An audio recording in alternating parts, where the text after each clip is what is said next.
श्रीराम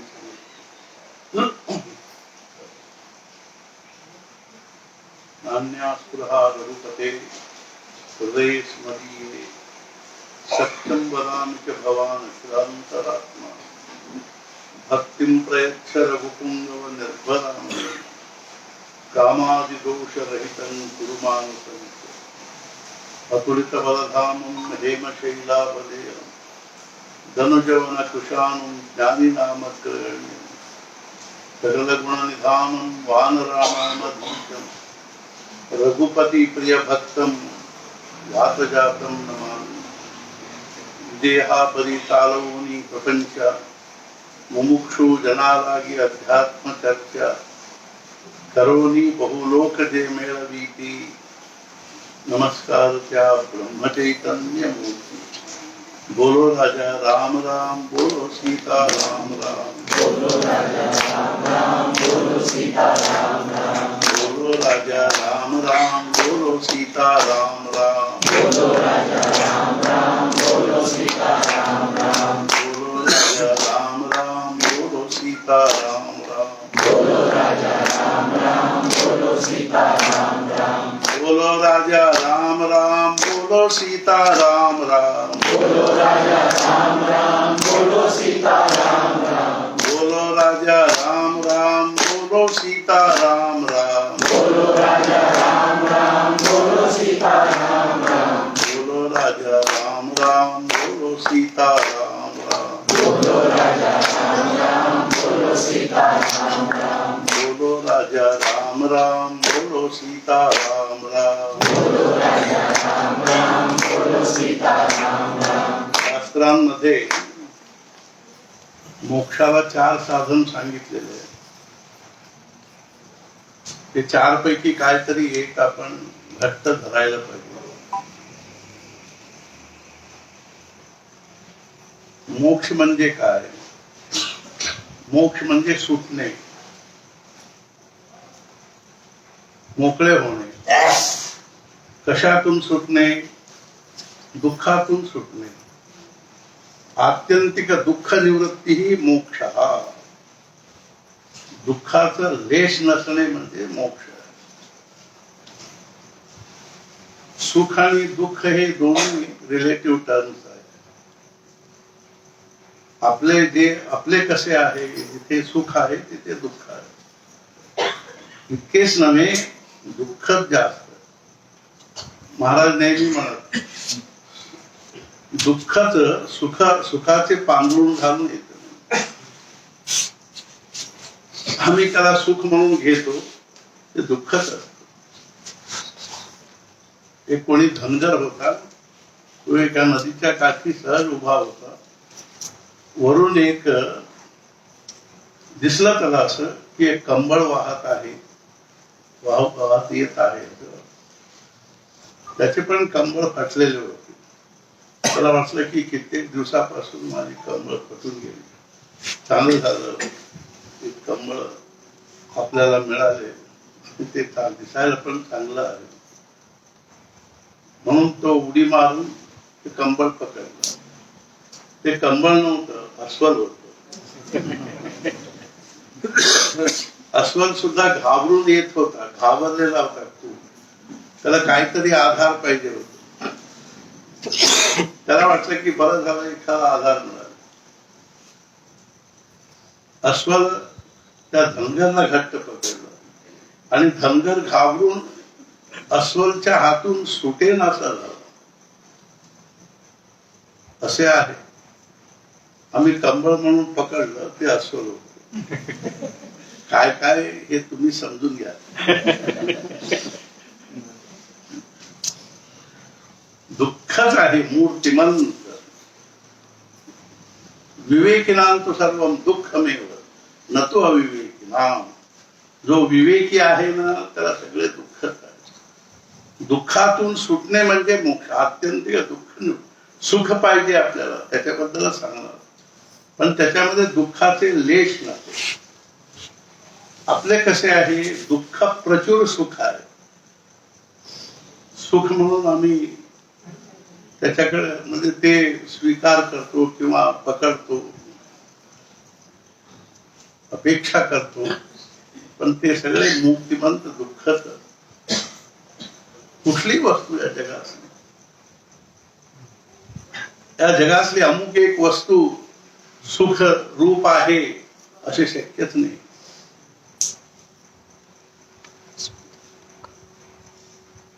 संसारे सुखस्य गंध मात्रमपि नास्ति. शंकराचार्य म्हणतात या प्रपंचामध्ये सुखाचा गंध सुद्धा नाही. मग आम्हाला सुख वाटते की विवेकिनां तु सर्वं दुःखमेव न तु अविवेकिनां.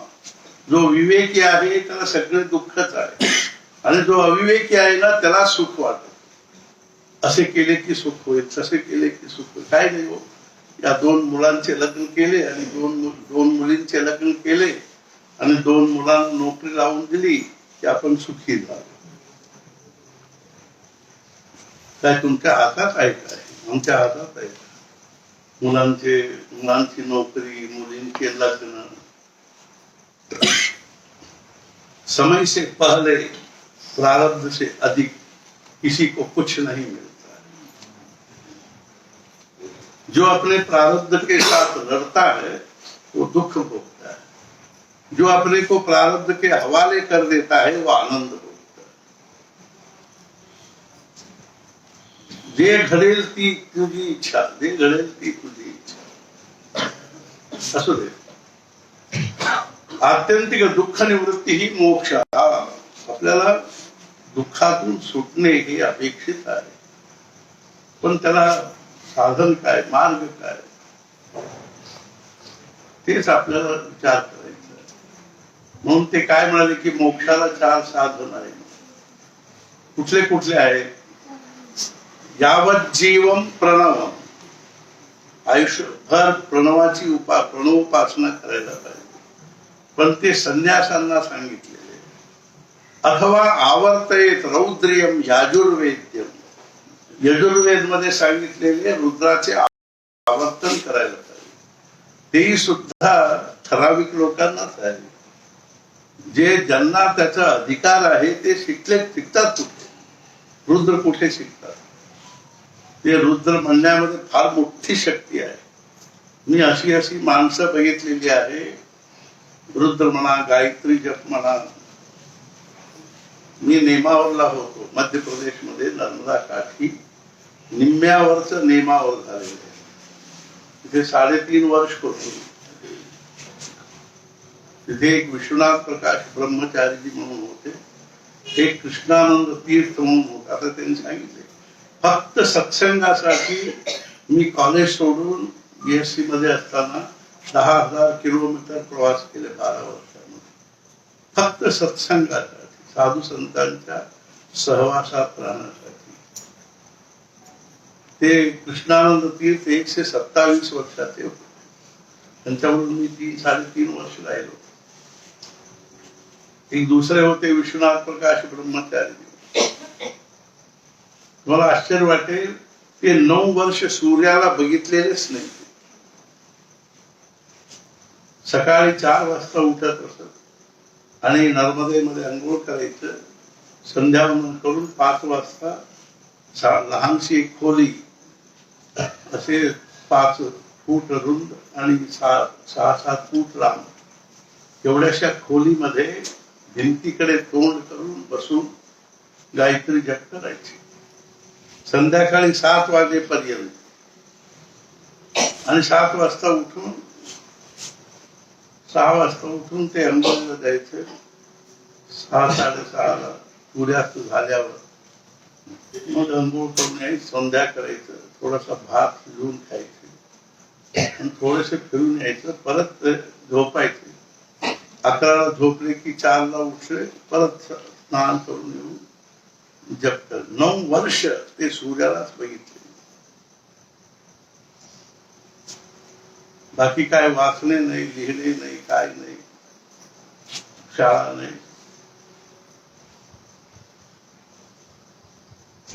त्यातून त्यांचे जीवन कसे झाले ते हजारो लोक त्यांना म्हणजे त्यांच्या पुढे नतमस्तक. आम्हाला त्याचं महत्वच कळत नाही. असू दे. आवर्तयेत रौद्रियम याजुर्वेद्यम. मी अशी अशी माणसं बघितली आहे, सकाळी 6 पासून संध्याकाळी 6 पर्यंत अखंड रुद्रावर्तन करणार. हेही आमच्याकडून होत नाही.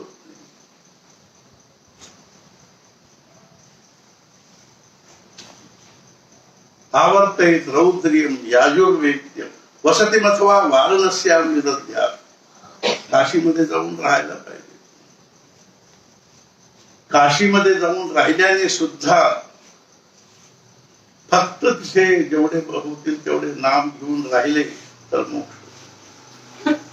पेयम पेयम श्रवण पुटके रामनामाभिरामं ध्येयं ध्येयं मनसि सततं तारकं ब्रह्मरूपं.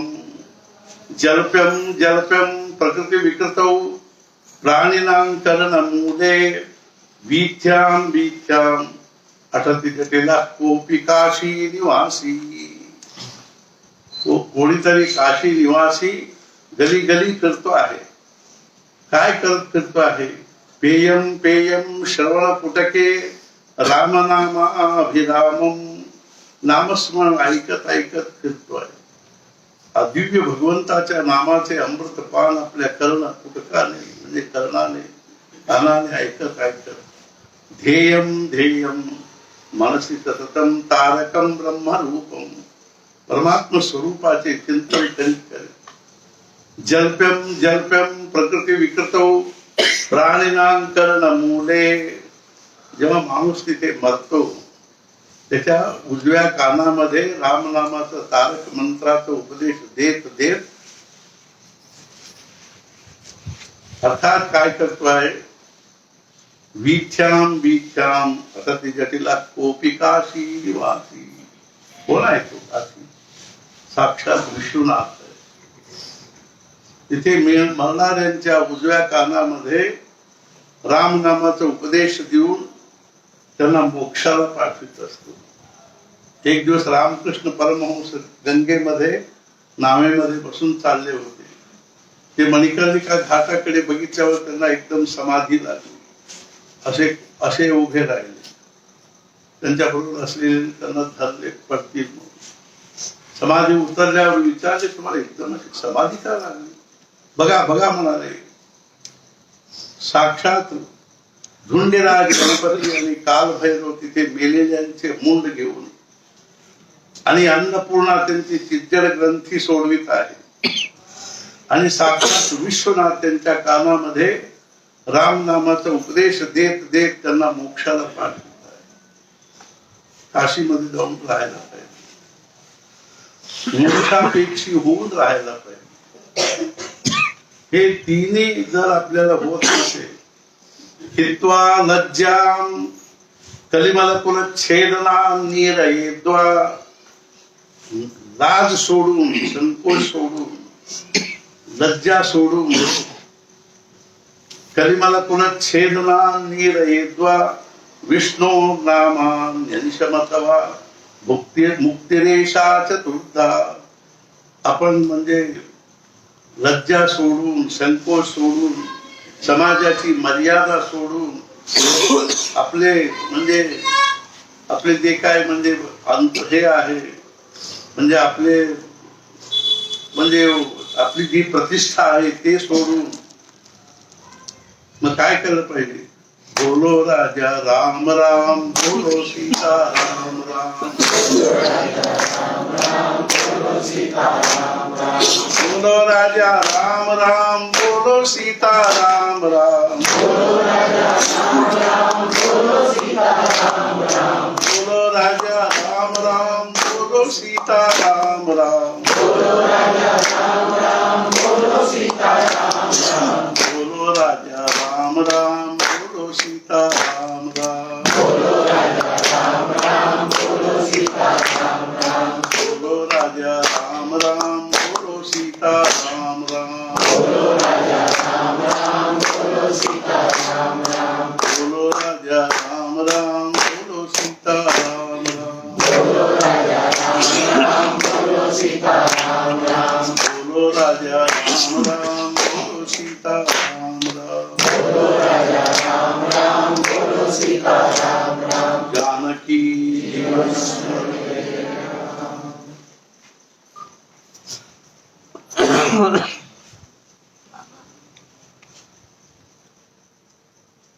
आपण जर हजारो वर्षापासून चालत आलेले हे मानवी जीवन जर बघितले तर आपल्या या मनुष्य जीवनामध्ये एक अविभाज्य घटक आहे. ते म्हणजे काय आहे? कर्म आहे. म्हणजे माणूस कर्म केल्याशिवाय राहू शकत नाही, क्षणभर सुद्धा राहू शकत नाही. माणूस कर्मशील प्राणी आहे. अरिस्टॉटल एका ठिकाणी सांगितलेले आहे, माणसाचे काही व्याख्या सांगितली, लक्षण सांगितले. Man is a working animal, man is a talking animal, man is a thinking animal, man is a sentimental animal, man is a political animal, man is a social animal, man is a value seeking animal. असे पुष्कळसे लक्षण आहे. प्राण्यांपेक्षा माणसाचे वैशिष्ट्य सांगितले. त्याच्यामध्ये man is a working animal, काम केल्याशिवाय त्याला चैन पडत नाही. स्वस्थ बसा म्हणजे त्याला शिक्षा दिल्यासारखीच आहे. म्हणून नामस्मरण होत नाही आपल्याला. एकदा काय झालं की एक छत्रपती शिवाजी एक मोठा किल्ला बांधत होता. तर एक दिवस सहज वाटलं की आपले सद्गुरू समर्थ रामदास स्वामी गावोगाव हिंडून जप करा, नामस्मरण करा असे म्हणतात. त्यापेक्षा इथे 300 माणसं काम करताय, यांच्याकडून आपण एक तासभर जप करून घेतला, कितीतरी जप होऊन जातात. 15 लाख जप होतात रोज. मग ते म्हणजे 13 कोटी कितीतरी होऊन जाते असे त्याला विचार आला. आल्यावर तेवढ्यात समर्थ रामदास स्वामी तिकडे प्रगट झाले. जय जय रघुवीर समर्थ म्हणून आले. त्यालाही खूप बरं वाटलं. आपले सद्गुरू आले, त्यांना आपण आपले विचार सांगू म्हणून तो नमस्कार केला.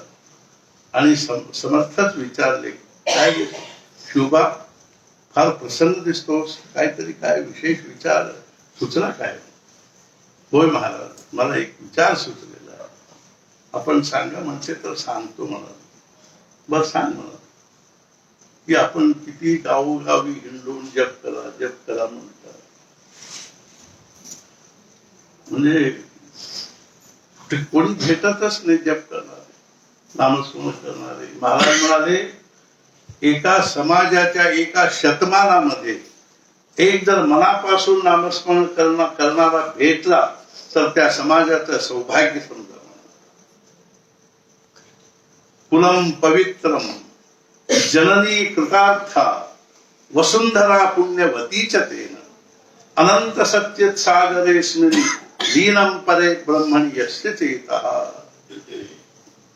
कुलम पवित्रम, एखाद्या कुळामध्ये एखादा जर मनापासून जप करणारा जन्माला आला, कुलम पवित्रम, त्याचे कुळ पवित्र झाले. जननी कृतार्था, 9 महिने आपल्या पोटामध्ये धारण करून त्याला जन्म दिलेली आई कृतार्थ झाली. वसुंधरा पुण्यवतीच तेन, तो चाललेला फिरलेला वसुंधरा पुण्यवती असे म्हणते. अनंत सच्चित सागरेस्मिन लीनम परे ब्रह्मणि यस्य ते, ज्याचे मन त्या परमात्म्यामध्ये लीन झालेलं आहे, परमात्म्याच्या चिंतनामध्ये ज्याचे मन लीन झालेलं आहे, त्याचे कुळ पवित्र आहे. कबीरा, अर्थात तो कबीरदास म्हणतो की कबीरा सब जग निर्धना धनुवंता नाही.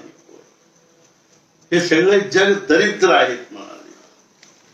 कोणी श्रीमंत नाही या जगामध्ये. अरे असे कसे? कबीरा सब जग निर्धना धनवंता नाही कोय. मग धनवंत म्हणजे कोण? धनवंता सो जानिये जाके राम नाम धन होय. ज्यांनी कोटी कोटी राम नाम संपादन केलेले आहे ते खरे धनवंत आहे, बाकी सगळे दरिद्र आहे. कल्याणानाम निधानम कलिमल मथनम पावनम पावनानाम पाथेयम यन्मुमुक्षो सपदि परपद प्राप्तये प्रस्थितस्य विश्राम स्थानमेकं कविवद वचसां जीवनं सज्जनानां बीजं धर्मद्रुमस्य प्रभवति भवतां भूतये राम नाम. भगवंताचे नाम असे नामस्मरण करणारे भेटणे म्हणजे भाग्याची गोष्ट आहे. असं का?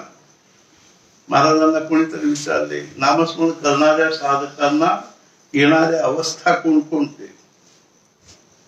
महाराज म्हणले पहिली अवस्था म्हणजे मी इथे करणारे असतील पण मी दुसऱ्या गावातले. महाराज म्हटले पहिली अवस्था म्हणजे नामस्मरणाला बसले की 2-4 माळ झाले की नाही झाले ते म्हणजे कंटाळ होणे, नको वाटणे, ही पहिली अवस्था आहे. बघा की माळ घेऊन हातात माळ घेऊन बसलो, 2-4 माळ झाली, आज पुढे उद्या नको वाटणे ही पहिली अवस्था आहे. छत्रपती शिवाजी ते सांगतोय. आणि नको ते विचार येणे ही दुसरी अवस्था आहे. इतके म्हणजे वाईट विचार येतात डोक्यामध्ये जपाला बसलो की आम्हाला वाटतं की आम्ही इतके वाईट आहोत का.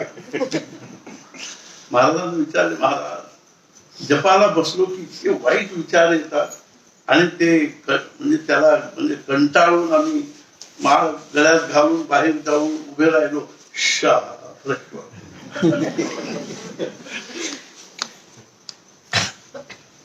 इतके वाईट विचार येतात.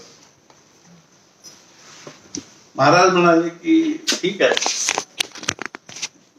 बाकी वेळी येतात का, बाकीच्या वेळी येतात का, स्वयंपाक करताना येतात का, नाही, ऑफिस मध्ये येतात का, नाही, जेवताना येतात का, नाही, म्हणजे गप्पा मारताना येतात का, नाही, टीव्ही बघताना येतात का, नाही, मोबाईल मध्ये बोलताना येतात का, तासनतास नाही.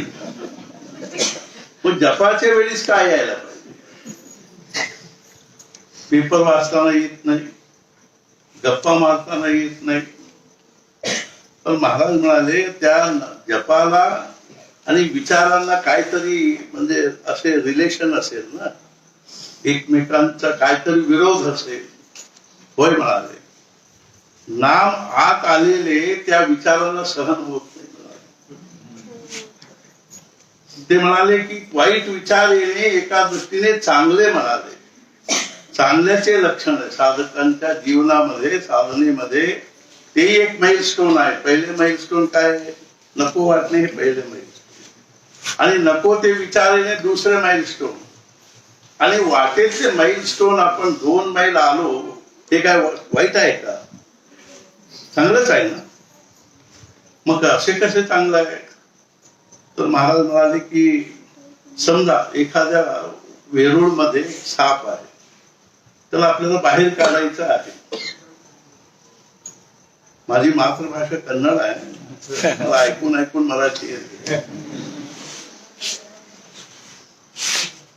तर त्याला साप बाहेर काढायचा आहे. तुम्ही किती जरी समजा तिथे डबा वाजवला, काहीतरी हे वाजवला, ते बाहेर येईल का, नाही का. मग काय केलं पाहिजे, त्याच्यामध्ये गरम पाणी सोडायला पाहिजे किंवा काहीतरी म्हणजे धूर घालायला पाहिजे, नाही का. अगदी खात असलेले धूर घातला, ते सहन न होता भुस कसे पळाले. हे जसे आहे आपल्या अंतःकरणामध्ये अनेक जन्मापासून अनेक विकार, वासना, विकल्प असे सगळे वाईट बसलेले आहेत. काम, क्रोध, लोभ, मद, मोह, मत्सर आणि असे असे पुष्कळसे विकार आतमध्ये जन्मोजन्मापासून बसले. आपण नामस्मरण हातात बाळ घेऊन जप सुरू केलं ना, त्यांना ते सहन होत. तेव्हा ते काय भुस्स असे वाद येतात. ते नको ते विचार आहे. महाराज आणखीन उदाहरण आहे. महाराजांचे उदाहरण खूप आहे. ते महाराज म्हणाले समजा एक वाड्यासारखे घर आहे. समजा त्या माणसाला वाटलं की आपण हे काढून म्हणजे आपण फ्लॅट बांधायचं. तिथे 20-25 लोक किंवा 10-15 लोक भाड्याने राहतात. त्यांना नोटीस दिली की तुम्ही 2 महिन्यात तुम्ही सगळे घर मोकळे करा, सोडून द्या. तर ते म्हणतात आम्ही 30-40 वर्ष झाले आम्ही इथे राहतो, आम्ही कशाला सोडू, आम्ही सोडणार नाही. मग ते येऊन भांडतात त्यांच्याशी, आम्ही काय सोडणार नाही, तुम्ही वाटेल ते करा, आम्ही सोडणार नाही. ते भांडणे म्हणजेच ते वाईट विचार आहे. समजा आम्ही ते कोर्ट कचेरी वगैरे केले, कोर्टात गेलो वगैरे, त्यांच्या विरुद्ध केले, मग सोडून जातात. ते आम्ही तुमचे घर सोडणार नाही म्हणून जे तसे आमच्या अंतःकरणामध्ये अनेक जन्मापासून अनेक विकार, वासना, विकल्प भाडेकरू होऊन राहिलेले आहे. आम्ही नामस्मरण करणे म्हणजे त्यांना नोटीस दिल्यासारखे, तुम्ही बाहेर पडा. तुम्ही म्हणतात आम्ही बाहेर पडणार नाही. हे नको ते विचार आहे. आणखीन एक उदाहरण सांगतो. समजा तुमच्या घरासमोर गटार आहे. ते काय असते की गटारमध्ये कसं असतं की घाण सगळे खाली बसलेलं, वरून अगदी स्वच्छ पाणी वाहत असल्यासारखे वाहत असतं. तुम्हाला वाटलं की आपण ते स्वच्छ करू, तुम्ही खराटे घेतला आणि त्याला असे हे करू लागला, तेव्हा म्हणजे घाण वास येते की नाही. घाण वास आले म्हणून सोडून दिला म्हणजे काय होतं, परत घाण खाली बसतं. मग तुम्ही नाक दाबून घेऊन नाक बंद करून तुम्ही ते स्वच्छ केला, मग ते निघून जाईल. म्हणून महाराज म्हणाले वाईट विचार येणे हे काय चूक, म्हणजे वाईट नाही आहे ते, वाटेल तसे कुठलेही विचार येऊ दे. मग काय केलं पाहिजे, तिकडे लक्ष द्यायचं नाही. आपले जे ठराविक जप आहे ते जप पूर्ण करण्याचा प्रयत्न करायचा, त्या वाईट विचाराकडे लक्ष द्यायचं नाही. इतकेच नव्हे, चांगले विचारांच्याकडे सुद्धा लक्ष देऊ नका.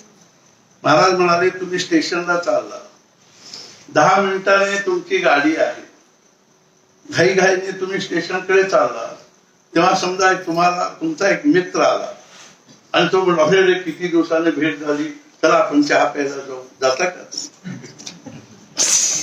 नको आता नको, मला गाडी चुकते, 10 मिनिटात गाडी आहे.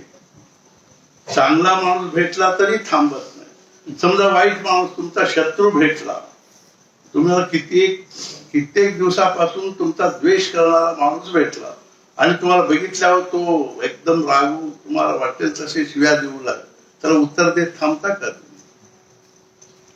म्हणजे तुमची गाडी चुकून जाईल. हे जसे आहे तसे आपण नामस्मरण करताना वाईट विचार आले तरी लक्ष द्यायचे, चांगले विचार आले तरी लक्ष द्यायचे. मग पुढे काय होईल? पुढची अवस्था आहे आवड निर्माण होणे. या अवस्थेतून आपण थोडं बाहेर आलो, वाईट विचार हे थांबले, मग आम्ही काय, मग पुढची अवस्था काय की आवड निर्माण होणे. इथून म्हणजे नामाच्या प्रांतामध्ये आमचा प्रवेश झाला, इथून परमार्थ सुरू झाला, साधन सुरू झालं. आवड निर्माण होणे म्हणजे कसे आहे, त्याचे लक्षण काय आहे? समजा आपण जप करत बसलो, स्वयंपाकघरातून बोलवले, या लवकर या जेवायला, ताटपाट मांडून ठेवलेले आहे, थांब अजून 1-2 माळा हे करून येतो, मग आवड आहे. आम्ही सारखे जाऊन झाले काय फोडणी गेली काय, आणि त्या बनतील की स्वस्थ बसा जप करा. ते सगळे झाल्यावर आम्ही बोलू तुम्हाला. आवड निर्माण होणे म्हणजे आणखीन करू असे वाटणे म्हणजे आवड निर्माण. या जन्मामध्ये आवड निर्माण झाली तरी पुष्कळ झाली. आणि याची पुढची अवस्था आहे व्यसन होणे. हे लक्षात ठेवून घ्या. भगवंताच्या नामाचे व्यसन व्हायला पाहिजे. व्यसने द्वे प्रोक्ते, विद्याध्ययनम व्यसनम अथवा हरिनाम सेवनम. ज्याला तुम्ही विद्या समजता ती विद्या नाही आहे. त्याच्याबद्दल सुद्धा सांगणार आहे. सध्याचे जे शिक्षण आहे ते विद्या नव्हे, कलेक्शन ऑफ इन्फॉर्मेशन. सा विद्या या मुक्त आहे, ती विद्या आहे जी आपल्या मोक्षाला साधन होईल. हे सगळे पोट भरणे विद्या आहे. या विद्येतून आपल्याला काहीही समाधान होणार नाही. ज्या विद्येतून समाधान होत नाही, महाराजांचे शब्द सांगतोय, ज्या शिक्षणातून समाधान होत नाही ते शिक्षण आपल्या हिताचं नाही. समजा तुम्ही MBBS झाला, MD झाला, समाधान होते का? पुढे काय करायचं? दवाखाना काढायचं का? नोकरी करायची का? काय करायचं? म्हणजे या शिक्षणातून समाधान होणे हे शिक्षण म्हणजे आपल्या सध्याच्या परिस्थितीमध्ये आम्हाला कोणी विचारले, हो जगामध्ये शिक्षणाला इतके महत्व का आलेलं आहे, केवढं महत्व आलेलं आहे शिक्षणाला? आम्ही बघतो आहोत की काय काय डोनेशन देतात, काय काय ऍडमिशन फी असते. आम्ही मुंबईला गेलो की गोरेगाव मध्ये राहतो आहे, तिथे दफ्तरदार म्हणून आहे, त्यांच्या घरी बाजूला एक शाळा आहे, ओबेराय इंटरनॅशनल एज्युकेशनल इन्स्टिट्यूशन. तर तिथे मोठी म्हणजे अगदी किमतीचे कार उभे असतात, इनोवा म्हणा,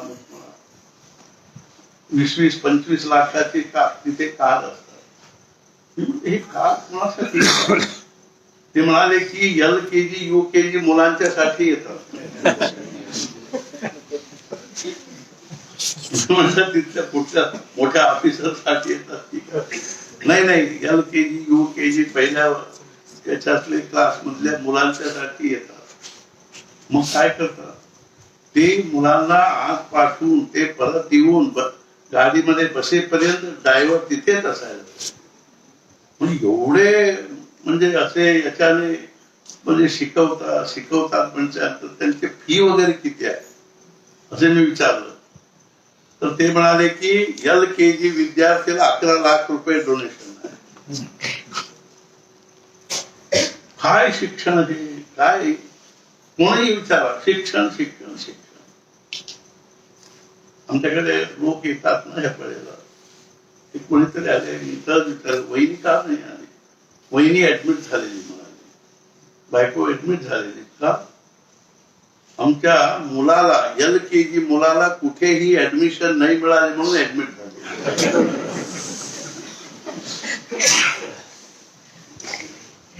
म्हणजे एवढं शिक्षण का? आम्ही लहानपणी असताना आमचे वडील मास्तर आणि शाळा म्हणजे घरासमोरच शाळा, पण आम्ही शाळेला क्वचित जायचे. आमचे वडील कधी आमचे क्लास घ्यायचे नाही. वेगवेगळे आम्ही 5 भाऊ आणि 2 बहीण होतो. आमचे कोणाचे शिकते क्लासच घ्यायचे नाही. लोक विचारायचे, अहो मास्तर तुम्ही तुमच्या मुलांचे का क्लास का घेत नाही? ते म्हणायचं ते आधीच शाळेला येत नाही, मी घेते तर आणखीन येत नाही. आणि संध्याकाळी आमची आई म्हणायचे, हो त्यांना ते कंदील ठेवून घ्या आणि त्यांना 2 अक्षर शिकवा म्हणायचे. ते आमचे वडील म्हणायचे की दिवसभर शिकून शिकून मी कंटाळून गेलेलो असतो, घरी सुद्धा तेच करायचं का? त्यांच्या प्रारब्धात असेल तसे होईल म्हणाले. एवढे शिक्षणाला महत्व. आम्ही कसं तरी पास होत आलो. का शिक्षणाला महत्व? त्याच्या मागे एक फार मोठे हे आहे, कारण आहे. संबंध विश्वातल्या लोकांच्या मेंटॅलिटी अशी झालेली आहे, सध्या आपल्याला वस्तूच सुखाचे साधन झालेले आहे. वस्तू नसले की सुख नाही. सगळे पाहिजे घरामध्ये, हे पाहिजे, ते पाहिजे, फ्रीज पाहिजे, वस्तू सगळ्यांचे सुखाचे साधन. वस्तूशिवाय सुख नाही. मग सुख होतं का त्याने? तर man is richest whose pleasures are cheapest.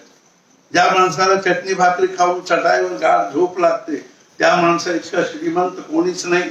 आणि ज्या माणसाला पंचपक्वान खाऊन किंवा फोम किंवा बेकरी मध्ये वाटेल ते खाऊन फोम गादीवर लोळले तरी झोप लागत नाही त्या माणसापेक्षा दरिद्र कोणीच नाही.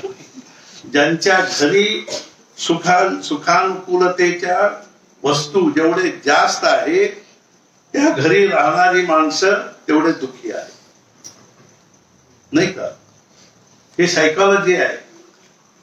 They make poverty fashionable. ते गरिबीला भूषण समजले. आपले भारतीय ऋषीमुनी साधू संतांनी गरिबीला भूषण समजले. आम्ही आज श्रीमंतीच्या मागे लागलेलो, आम्हाला वस्तू पाहिजे. किती वस्त्र घरामध्ये किती हे असतं. आम्ही नाशिकमध्ये एकांच्या घरी उतरलो होतो. ते अमेरिकेला गेलेले. सहज मी एक खोलीमध्ये होतो, तिथे एक कपाट होतं.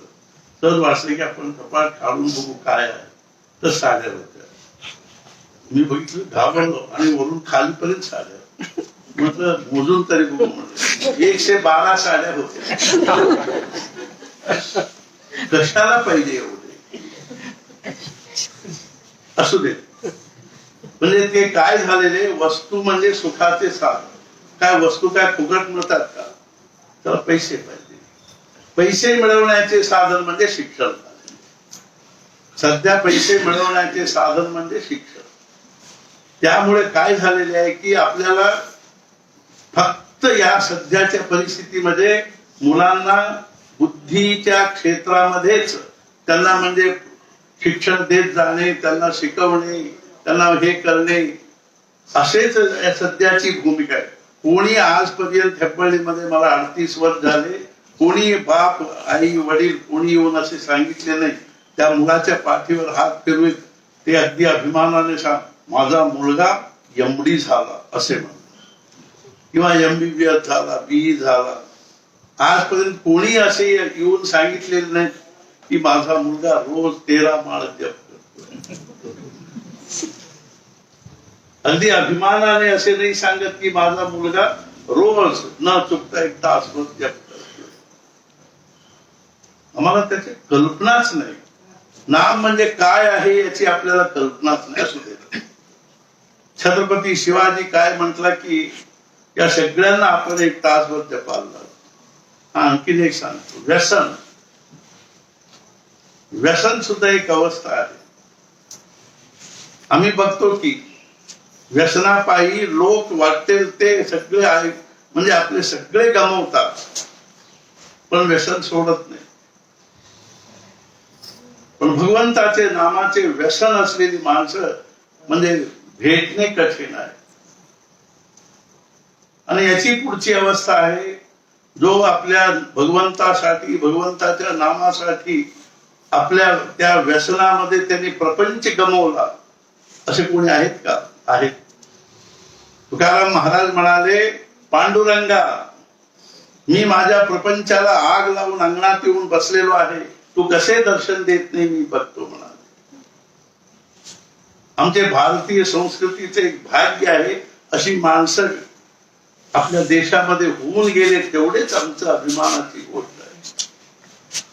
आमचे बघतो आहोत आम्ही काय आहोत. आमचे जीवनाचं स्टँडर्ड तरी काय आहे, बुद्धीची भूमिका तरी काय आहे. या भौतिक जीवनाचं जीवनच सर्वस्व. याची पुढची अवस्था आहे काय, वेळ लागणे. भगवंताच्या नामाची वेळ लागणे. यह दुनिया एक पागल खाना है, यहाँ सब कोई पागल है. कोई पैसे के लिए पागल है तो कोई प्रतिष्ठा के लिए पागल है, कोई काम के लिए पागल है तो कोई कांचन के लिए पागल है. विरले ऐसे हैं जो भगवान के लिए पागल है. भगवंताची वेळ लागलेली माणसं अशी माणसं असतात, तीच भगवंताची वेळ लागली. त्यांनाच समाधान आहे, त्यांनाच आनंद आहे. समाजामध्ये 3 माणसं अगदी आनंदात असतात. कोण कोण?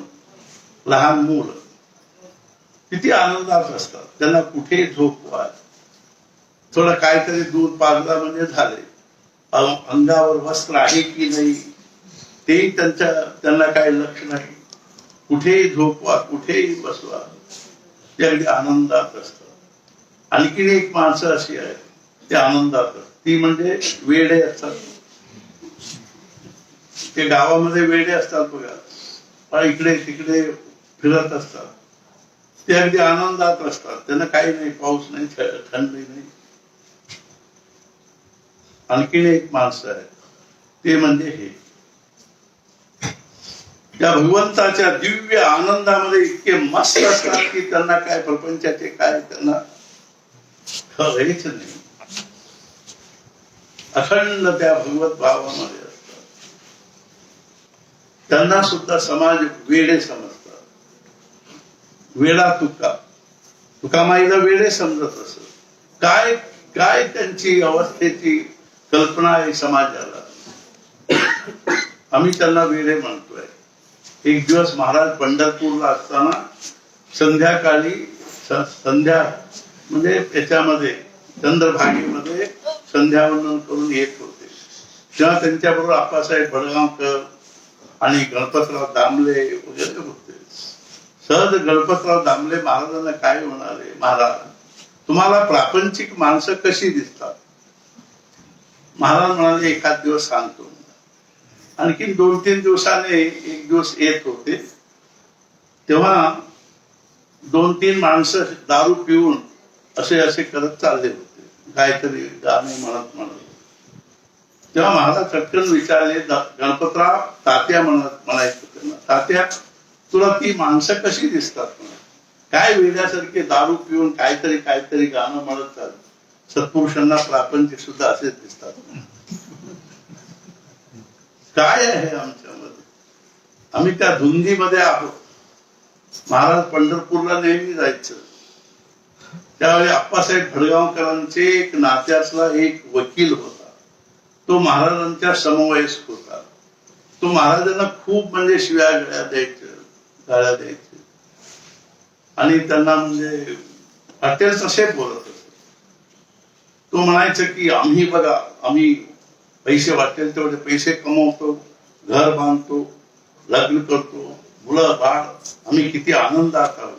आणि अरे तू साधून काय तू मिळवलास, असे महाराजांना म्हणायचं. महाराज म्हणायचं, अरे तुझी अवस्था काय माहिती आहे का? म्हणजे दारू पिऊन घटारमध्ये लोळणारा माणूस मी आता अमरावतीमध्ये म्हणजे इंद्राच्या सिंहासनावर बसलेलो आहे असे म्हटल्यासारखे म्हणजे तुझी अवस्था. आम्हाला कल्पनाच नाही. असू दे. तेव्हा छत्रपती शिवाजी समर्थांना म्हटले की मला सहज असे वाटले की आपण इथे 300 माणसं आहेत, त्यांना रोज 1 तासभर जपाला लावले तर पुष्कळ जप होत आहे. तेव्हा समर्थ म्हणाला, अरे वा, मला सुचलंच नव्हतं असं विचार, फार छान होईल म्हणाले. मग त्याने ताबडतोब 300 माळ बोलवली. संध्याकाळी सगळ्यांना सांगितलं, आज बाकी काय म्हणजे 1 तास आधी तुम्ही लोक उद्या आल्याबरोबर 1 तास काम सुरू करायचं नाही. मग काय करायचं? 1 तास आपले जप करायचं. आम्ही घंटा देतो, घंटा दिल्याबरोबर जप करायचं आणि पहिले दुसऱ्यांदा घंटा देतो, मग काम सुरू करायचं. सगळ्यांना वाटलं बरं छान छान झालं. 1 तासभर ते दगड पोडा खड्ड खाणार हे तरी उरले, कुठेतरी बसून जप करू. दुसऱ्या दिवशी सगळे आले आणि कोणी खड्ड्यात बसला, कोणी इकडे बसला, कोणी तिकडे सावलीत बसला आणि आपले जप करायला सुरू केले. एकदम टाईट बसून पद्मासन विद्मासन घालून. महाराजांना कोणीतरी विचारले, महाराज तुम्ही जप करा म्हटलं, करू लागलेलो आहे पण गुडघे फार दुखतात. महाराज म्हणले, गुडघे दुखतात? कशाला गुडघे दुखतात? नाही, मी बद्ध पद्मासन घालून जपाला बसतो म्हणून. अरे तुला मी सांगितलं होतं का बद्ध पद्मासन तसेही बसून जप कर? त्याला काही अमुक असे बसायला पाहिजे तसे बसायला काहीच नाही. तुला जसे बसल्याने तुला म्हणजे अगदी सहज हा जास्तीत जास्त वेळ बसता येईल तसे बसून जप कर. महाराज विचारले की समजा म्हणजे आपण प्रपंचाचे विचार करतो, काय बद्ध पद्मासन मध्ये बसून करतो? 24 तास चालूच आहे आपले विचार, तसे नामस्मरण. आणि श्वासोच्छ्वास चालूच आहे, तसे नामस्मरण कर. नामस्मरण महाराजांच्या इतके सोपे करून कोणी सांगितले, इतके त्यांनी सोपे करून सांगितले. त्याला कुठल्याही म्हणजे 16 उघड्याचा प्रश्न नाहीये, कुठले काय काही कुठल्याचा संबंध नाही. सकाळी उठल्यापासून रात्री झोप लागेपर्यंत, महाराज एकदा म्हणाले, सकाळी उठल्यापासून रात्री झोप लागेपर्यंत नामस्मरण करण्याची जर तुम्ही जबाबदारी घेतली, तुमच्या झोपेमध्ये नामस्मरण करून घेण्याची जबाबदारी माझी म्हणाले. इतके ते नामस्मरण अगदी सोपं करून सांगितलं. असू दे. तेव्हा आपले ते बसले सगळे, 1, 2 माळ 3 माळ झाले असतील. एक माणूस हळू डोळे उघडून दुसरं किती वेळ झाले तो म्हणला की आता 5 मिनिट झाले. बापरे, आता 5च मिनिट झाले, अजूनही 55 मिनिट कसे का? आमच्या गावी एकदा मी गावी गेलो होतो. आमची आई काय म्हणाली, काहीतरी सांग म्हणाली. ते लहानपणापासून काहीतरी सांगण्याची सवय आहे आम्हाला. ते प्रवचन घेऊन सांगत होतो. आमच्या शेजारचे म्हातारे येऊन बसत होते आणि ते प्रवचन अगदी त्याने आवडीने ऐकत होते. आणि 15 दिवस झाल्यावर मी त्यांना काय म्हटलं की आता आपण 5 माळ जप करू. होय म्हणाले. मग सुरू झाले. आणखीन 15-20 दिवसांनी मी म्हटलं की आजपासून 10 माळ सुरू करू. एक दिवस झालं होतं ते उभे राहून सांगितले. ते मला दत्ताना म्हणत असत तिथे गावी, दत्ताना तू आणखीन 1 तासभर प्रवचन सांग. आम्ही ऐकायला तयार आहोत, पण तू नामाला लावू नये. मी म्हणलं मी सांगायचंच तेवढ्या करता, नामस्मरण करण्याची आम्हाला म्हणजे बुद्धी व्हावी म्हणून, आवड व्हावी म्हणूनच मी सांगतोय. तेच करायचं नको म्हणतात. एक दिवस ते येत होते. ते मी त्यांना विचारलं, ते बियम त्यांना म्हणत बियमचा किती जप करतोस म्हणजे. ते काहीतरी 65-70 वर्षाचे होते. ते थोडं हे करत असत. त्यांना बोलताना थोडस हे व्हायचं. 5 माळ करतो म्हणाले. म्हटलं 5 माळ करून काय होणार, काय काम नाही, काय नाही. 5000 जप करा रोज म्हणजे. 5000 तू कोणाला तरी मारून टाकणार म्हणाले.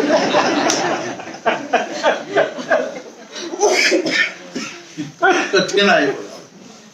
आम्ही वाटेल ते करू, अर्थात वाटेल ते म्हणजे मोठा उत्सव करू, होम हवन करू, समारंभ करू, पण स्वस्थ बसून जप करणे हे फार कठीण. तेव्हा तो म्हटला की आता किती वाजले, आत्ताच 5 मिनिट झाले. असं तरी त्यांनी असे 55 मिनिट कधीतरी काढल्यानंतर तो म्हटला की बाकी सगळे म्हटले फारच कठीण झाले. तेव्हा म्हणजे यातून सुटायचं कसे. तेव्हा तो पहिलावाला म्हटला तुम्ही खाली करू नका म्हटले. मी तासभर जप केलंच नाही.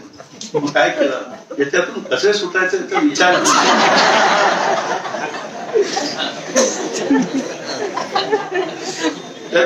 सगळ्यांना त्याला शबाश शबाश. मग संध्याकाळी सांग म्हणजे शिवरायाला सांग. संध्याकाळी शिवाजी बोलावलं सगळं. काय सकाळचा तुमचा अनुभव काय आहे म्हणाला. म्हणलं तेव्हा त्याला सांग सांग म्हणा. तो महाराज म्हटलं आपण कुठल्या तरी डोंगरावर घेऊन जावा. तिकडे मोठा किल्ला बांधला म्हणजे बांधतोय. कुठल्या तरी डोंगर काढ खणून खड्डे काढा म्हटले तरी काढतो, पण ही माळ आपली घ्या. म्हणजे इतके ते कठीण आहे. हे असू दे. म्हणून स्वस्थ बसणे फार कठीण. माणूस कर्म केल्याशिवाय राहणार. 4000 वर्षापूर्वी भगवंतांनी सांगितलेले नाही कश्चित क्षणमपि जातु तिष्ठत्य कर्म. कर्म केल्याशिवाय क्षणभर राहत. पण प्रश्न काय निर्माण होत, कशाला इतके कर्म करायला पाहिजे. किमिच्छन कर्म करोति. कशाला आपण एवढे कर्म करायला धडपड करायला पाहिजे. सुखम इच्छन कर्म करोति नाही व दुःखम इच्छन. आपण सगळे सुख मिळावं म्हणून कर्म करतो. दुःख व्हावं म्हणून कोणी कर्म करत. नोकरी कशाला करतात, नाही त्रास व्हायला पाहिजे म्हणून करत. त्रास व्हावं म्हणून कोणी नोकरी करत नाही. त्रास व्हावं म्हणून कोणी बिझनेस करत नाही. सुख मिळावं म्हणून सगळे करतो. पण ठीक आहे, सुख मिळावं म्हणून केले. आता आमचे 50, 60, 70 वर्ष झाले. महाराज म्हणजे एका डोंगरावर जाऊन बसा, एका झाडाखाली विचार करा. तुम्हाला कळू लागल्यापासून आजपर्यंत इतके जे आयुष्याचे आयुष्य म्हणजे ज्या सुखासाठी तुम्ही घालवलेले आहात ते सुख तुमच्या हातात आहे का. या क्षणी तुम्हाला सुख आहे का, म्हणजे दुःख रहित सुख आहे का, समाधान आहे का, निश्चिंतता आहे का, निष्काळजी आहे का. डोक्यामध्ये भण भण भण होतात. इतके आपल्याला काळजी चिंता वगैरे पुढे काय पुढे काय पुढे काय. ते आमच्याकडे अगदी अगदी म्हातारी माणसं येतात. त्या म्हातारीने आपल्या नातूला घेऊन आलेले असतात. त्याचे पुढे कसं होईल अशी मला चिंता. तुमचे कसे होईल हे चिंता. माझ्या नातूचं पुढे कसं होईल अशी चिंता. आमचे सगळे बरोबर आहे, आमचे घरचे सगळे बरोबर आहे. आम्हाला सारखे शेजारच्यांचे घर कसे होईल याची चिंता. तुला कोण करायला सांगितले. त्यांची 2 मुली आहेत, मुलगा आहे, शिकलेले नाही, त्यांची काळजी वाटते मला. काळजी एक इतके विचित्र हे आहे ते आपल्याला एक क्षणभर सुद्धा सोडत नाही. म्हणजे ज्या सुखासाठी आपण इतकी धडपड केली ते सुख आपल्या हातात आले का नाही आले. का नाही आले त्याला एक गोष्ट सांगतो. आमची परिस्थिती काय झालेली आहे सांगतो. एक 10-15 मिनिट संपवतो. आमची परिस्थिती काय झालेली आहे की एक म्हातारी रात्री 8 वाजता आपल्या घरासमोर एक ट्यूबलाईटच्या उजेड मध्ये काहीतरी शोधत होती. ती फार वेळ शोधत असताना एक मुलगा बघत होता. तो विचारला, आजीबाई काय शोधता तुम्ही, किती वेळ झाले. तेव्हा तो ती काय म्हणाली, बाळ सुई हरवलेली आहे, शोधते आहे. म्हणून त्याला वाटलं की डोळे दिसत नसेल म्हणून तो थोडी वेळ तिकडे बघितलं. थोडी सुई काही दिसली नाही. म्हणजे आजी ते कुठे पडलेले थोडे सांगा म्हणजे मी शोधून देतो. ती म्हणाली स्वयंपाकघरात पडलेली. हो, स्वयंपाकघरात पडलेली सुई इकडे कशाला शोध. तिकडे अंधार आहे, इकडे उजेड आहे. आमची सुद्धा अशीच समाधान हरवलेले कुठेतरी आणि शोधतो आहे कुठेतरी. ती म्हातारी आयुष्यभर सुई तिथे शोधली तर मिळण्यासारखी आहे. तसे आम्ही आयुष्यभर समाधान या प्रपंचामध्ये शोधत राहिलो. समाधानाचा आपल्या वारा सुद्धा लागणार. समाधान इथे नाहीच आहे. महाराजांना कोणीतरी काय म्हणाले, महाराज माझी परिस्थिती सगळ्या दृष्टीने अनुकूल आहे पण समाधान नाही. अरे सगळ्या दृष्टीने अनुकूल असून सुद्धा समाधान नाही. मग महाराज म्हणाले की अनुकूल असून सुद्धा ज्या अर्थी समाधान नाही, मग अनुकूल नसेल तर समाधान असणे शक्यच नाही, नाही का. मग समाधान नावाचं काहीतरी कॉन्सेप्ट आहे की नाही, अनुभव आहे की नाही, असायलाच पाहिजे. ज्या अर्थी आम्हाला असमाधान आहे त्या अर्थी याला रिलेटिव्ह टर्म समाधान असायलाच पाहिजे. साधू सत्पुरुषांना अखंड समाधान आहे. मग आम्हाला काय येत नाही. त्याचे कारण महाराज म्हणाले की समाधान बाहेर नाही तर या जगातल्या कुठल्याही वस्तू व्यक्ती परिस्थिती समाधानाचे रॉ मटेरियल नाही आहे. तुम्ही वाटेल ते व्हा. तुम्ही म्हणजे जगातले मोठे अधिकारी व्हा, जगातले मोठे श्रीमंत व्हा. हैदराबादचा निजाम जो आहे तो त्याची बायको तिथे हैदराबादला भटजी बापू म्हणून एक सत्पुरुष होते, त्यांच्याकडे येत होती, कशाला येत होती. मुलीचे लग्न होत नाही, काय करू. म्हणजे आपल्या मुलीचे लग्न होत नाही याला म्हणजे त्याच्यात काय मोठं काय आहे. हैदराबाद निजामच्या मुलीचे लग्न होत नव्हते. परिस्थिती आपल्या हातात आहे का. This world is great divine design. इथे सगळी ठरलेली आहे. इथे त्यालाच आम्ही प्रारब्ध म्हणतो.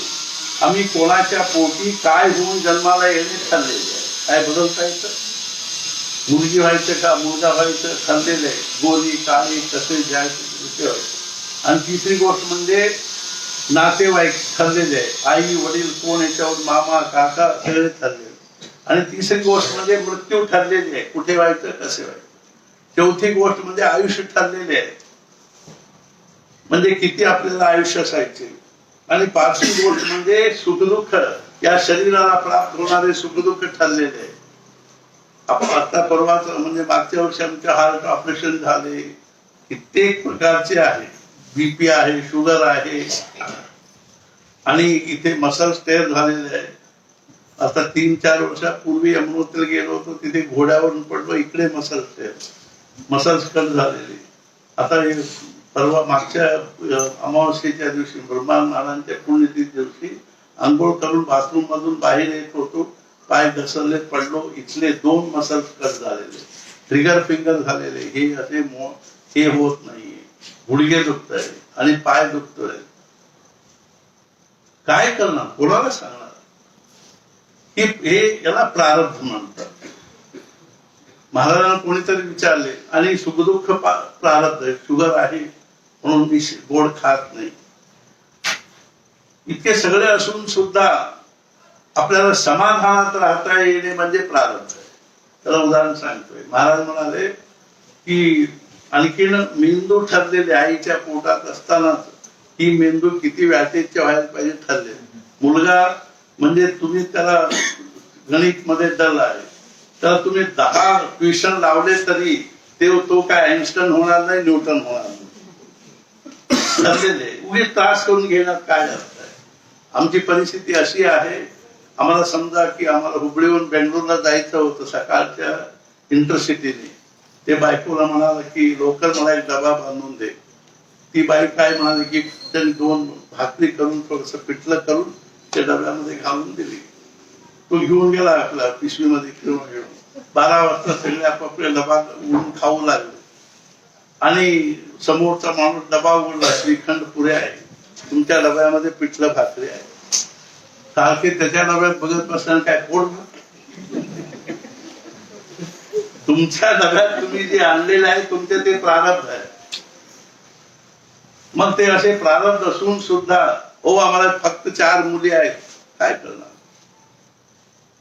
आणि माझ्याकडे पुष्कळ म्हणजे मेंटली रिटायर्ड मुलांना घेऊन येतात, त्याला आम्ही 10 लाख रुपये खर्च केलेले, पुढे काय करू. तुम्ही 10 लाख करा, 20 लाख करा, पण मी काय म्हणतो की या मुलांना तुमच्या समोर ठेवून घेऊन समाधानात राहता यायला पाहिजे, याला पुरुषार्थ म्हणतात. उगीच त्याच्याबद्दल त्रास करून घेत बसण्याने काय होणार आहे. अशा परिस्थितीमध्ये असलेल्या मुलाला आपल्या समोर ठेवून घेऊन त्याचे जे काय करायचं ते करून समाधानात राहता येणे. महाराजांना समाधान हे शब्द फार आवडतो. महाराज म्हणाले की अखंड समाधान म्हणजे मूर्तिमंत ब्रह्मज्ञान म्हणाले. समाधान म्हणजेच ब्रह्मज्ञान आहे. पण आपले समाधान परिस्थिती सापेक्ष आहे. परिस्थिती अनुकूल असले की समाधान, थोडे परिस्थितीमध्ये काहीतरी इकडे तिकडे झाले की आमचे समाधान गेले, सगळे आमचे डोकं फिरलं. ते अशी आमची परिस्थिती आहे. असू देत. मला काय म्हणायचं की मग सगळे प्रारब्ध म्हटल्यानंतर पुरुषार्थाला काय वाव नाही का आहे. महाराज म्हणजे 4 माणसं पत्ते खेळत बसलेले आहेत, सगळ्यांच्या समोर टाकतात, ते सगळ्यांनी आपले पत्ते उडून असे वर आपल्या हातात घेऊन खेळू लागतात. एक माणूस काय म्हणलं की मला जर एक एक्स्ट्रा आला असले तर माझेच खेळ झाला. आले का नाही आले मग कसं. तसे आपल्या हातात आलेले पत्ते म्हणजे आपले प्रारब्ध. मग असे प्रारब्ध असताना पुरुषार्थ काय, जे पत्ते आमच्या हातात आलेले त्या पत्तेने आपल्याला जेवढे आपल्याला बुद्धिमत्ता त्यात लावता येईल तेवढ्या बुद्धिमत्तेने खेळता येणे म्हणजे पुरुषार्थ. आणि पुढची एक गोष्ट म्हणजे 10 वेळ जरी हारलो उठून न जाणे म्हणजे कर्मयोग आहे. म्हणजे याचा अर्थ आहे महाराज म्हणाले की प्रारब्धाने भगवंता ठेवले अनंते तैसेची राहावे, चित्ती असो द्यावे समाधान. त्याच्यामध्ये महाराज काय म्हणाले, ठेवले अनंते तैसेची राहावे, चित्ती असो द्यावे समाधान. याच्यामध्ये महत्वाचा शब्द कोणतं असं महाराजांनी एकदा विचारलं बाबांना. ते बाबा म्हणाले की तुम्ही सांगा.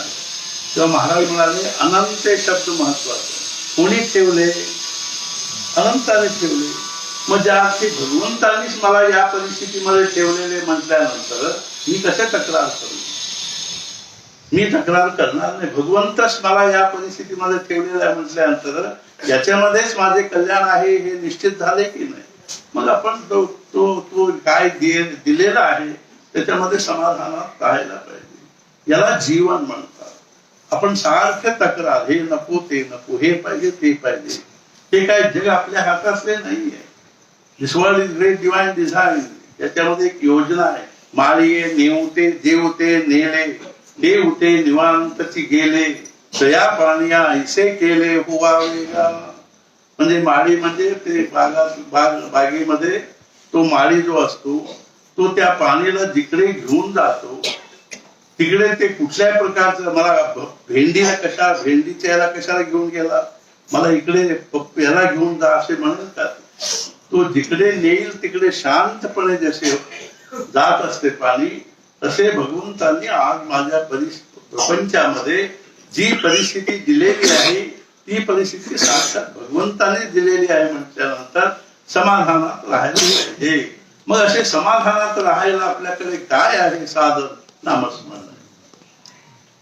नामच एक असे साधन आहे की आपल्याला महाराजांना काय विचारले, महाराज आमची परिस्थिती सगळ्या दृष्टीने अनुकूल आहे, मग समाधान का होत नाही? महाराज म्हणाले समाधान तिथे नाहीच आहे या जगामध्ये, मग कुठे आत आहे. मग आत असलेले समाधान आम्हाला कसे मिळेल?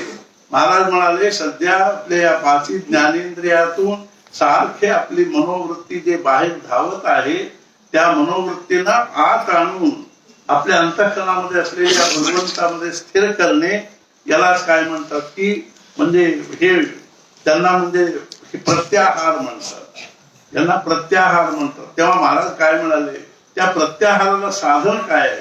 महाराज म्हणाले नामस्मरण एकच असे साधन आहे.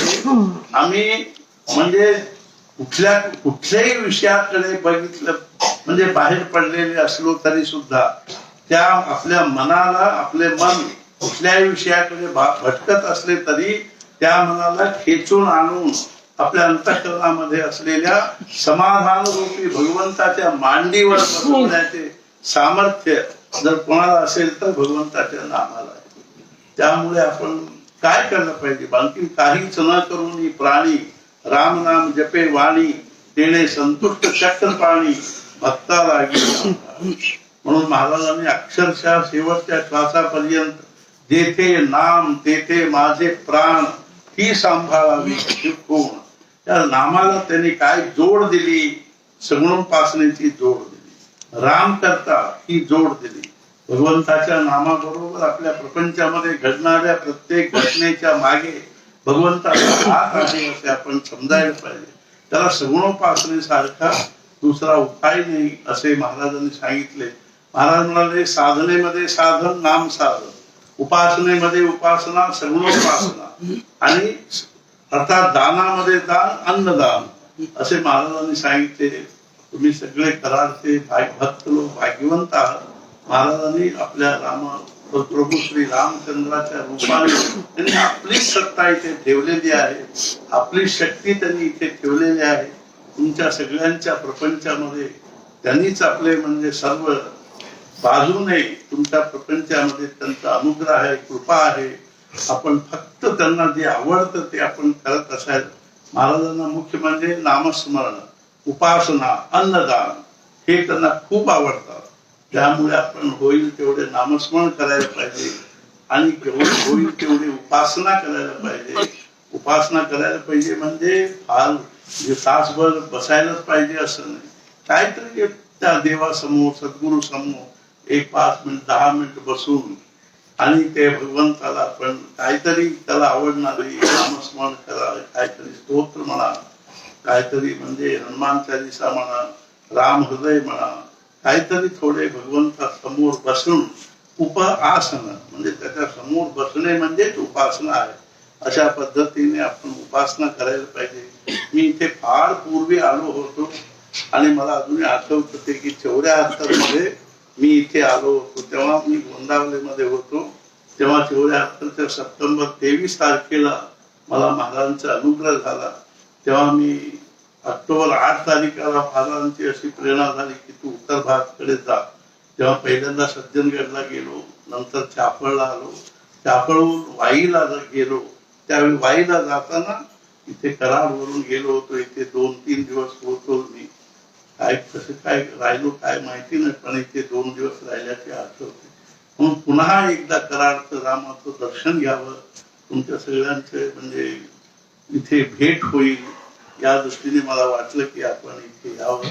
आणि खरोखर मला खूपच म्हणजे खूप समाधान झाले. भगवंताच्या दिव्य सान्निध्यामध्ये खूप बरं वाटलं. आणि आता सहज एकदा आम्ही 4 महिन्यापूर्वी गोंदावली गेलो असताना वाटलं 13 वेळ महाराजांचे दर्शन घ्यायला पाहिजे असं. तेव्हा असे 5वे वेळ आहे, 5वी वारी. आता आम्ही इथे आलेलो आहे, भगवंताचे दर्शन झाले. ते महाराजांनी सांगितले की त्यांनी दर्शनाचे काही डायमेन्शन सांगितलेले.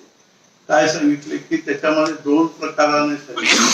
भगवंताच्या दर्शनाचं पहिलं डायमेन्शन म्हणजे मूर्तीमध्ये भगवंत दिसणे, हे पहिलं डायमेन्शन. आम्ही बघितलं की आम्ही म्हणतो की किती पैसे दिला असे आम्ही विचारतो. भगवंताला किती पैसे दिले आणि काय मार्बलच आहे का असे आम्ही विचारतो. मूर्तिमंत परमात्माच उभा आहे असे आम्हाला वाटायला पाहिजे. महाराज म्हणले राम उभा आहे, त्याचे दर्शन घ्या म्हणाले. त्यांनी साक्षात आज गोंदावलीमध्ये काल सांगितलं, त्या महाराजांचे चरित्र म्हणजे मूर्तिमंत प्रेमच होतं. महाराज म्हणाले माझ्या चरित्रामधून प्रेम हे 2 अक्षर काढले तर चरित्रच नाही म्हणाले. त्यांनी रामाला इतके प्रेम केले, इतके प्रेम केले की त्यांच्या प्रेमापायी रामाने 3 वेळ त्यांनी अश्रू गळले. म्हणजे एकदा त्यांना म्हणजे एकदा एकदम निघाले नाही चालला जातो म्हणून, तेव्हा रामाच्या डोळ्यातून अश्रू आले. आणि दुसऱ्यांदा म्हणजे त्यांना म्हणजे प्लेग झालेला होता, तेव्हा त्यांच्या डोळ्यातून पाणी आहे. तिसऱ्यांदा देह ठेवायच्या आधी 4 दिवस आधी त्यांच्या डोळ्यात त्यांनी इतके त्या रामाला प्रेम केले. आणि आम्ही त्या सगुण भावनेत असलेला रामाला आपण सुद्धा असे प्रेम केले तर तो साक्षात आमच्याशी बोलू लागेल. आमचे सगळे जीवनातले संपूर्ण जबाबदारी अनन्या चिंतयंतो मामी जना पर्युपासते तेषां नित्याभियुक्तानां योगक्षेमं वहाम्यहम्. त्याचे योगक्षेम मी बघतो असे भगवंत म्हणतोय. म्हणून त्याच्या आपण आपल्याला वाटायला पाहिजे की तो साक्षात परमात्माच आहे असे वाटणे. आणि दुसरे डायमेन्शन म्हणजे साधू सत्पुरुष म्हणजे भगवंताचे स्वरूपच आहे. तिसरे म्हणजे प्राणी मात्रामध्ये भगवंत आहे असे वाटायला पाहिजे. आणि चौथे डायमेन्शन म्हणजे आपल्या प्रपंचामध्ये घडणाऱ्या प्रत्येक घटनेमध्ये त्याचा हात आहे असं वाटायला. आणि 5वे म्हणजे या विश्वामध्ये घडणाऱ्या प्रत्येक घटनेच्या मागे त्याची सत्ता काम करत आहे असे वाटायला पाहिजे. म्हणून आपण भगवंताची उपासना रोज करायला पाहिजे. आणि मी सुद्धा रोज 2 वेळ उपासना केल्याशिवाय जेवण करताना सकाळी तिकडे उपासना करून आलो. आपल्या घरी सुद्धा आपली उपासना चालायला पाहिजे. उपासने हळूहळू पक्व होता होता अशी अवस्था येते की उप म्हणजे समीप, आसन म्हणजे बसणे, आणि नंतर आम्ही जिथे बसतो तिथे भगवंत येऊ लागतो. आम्ही जिथे बसतो तिथे भगवंत येणे म्हणजे उपासनेची पक्व अवस्था आहे. असू दे, त्या रामाचे दर्शन आम्हाला झाले.